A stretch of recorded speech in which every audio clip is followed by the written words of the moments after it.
हे सतत जाणवत राहतं. अशा वेळी दिसतात झाडं,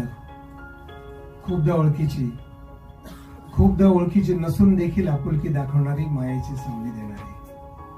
अशा वेळी आठवतात पक्षी, जे हजारो किलोमीटर लांब जातात केवळ हवामान बदल म्हणून. कोणाच्या भरोश्यावर जातात हे पक्षी? फक्त झाडं आणि पाणी. सगळे समुद्र, जंगल, नद्या, धरणं त्यांचीच असतात. पक्षी धरणाच्या पाण्यावरून भांडत नाहीत. पक्ष्यांना देशाची सीमा नसते. ह्या पक्ष्यांमुळेच कितीतरी झाडांनी राज्य बदलली, देश बदलले. ह्या पक्ष्यांसोबत कितीतरी बियांनी प्रवास केलाय, मैलोन मैल, आणि आपली मुळं घट्ट केली.